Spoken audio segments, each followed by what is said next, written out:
Okay, gagawa tayong ensaladang talong. Si Kuya Ronnie ang gagawa. Ayan, nasa bataan tayo.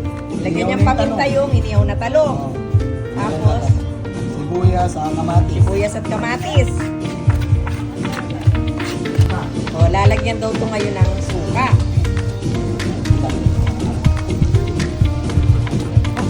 Tingnan mo, tinitimpla pa lang, mukhang masarap na.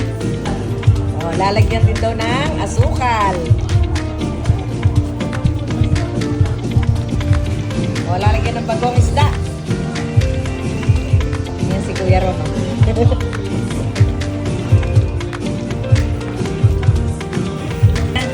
O, tapos haluin lang daw. Ayun na siya. Pwede na siya. Durugin yung talong. Dudurugin daw yung talong. Pagkahat pinaghalo-halo lang.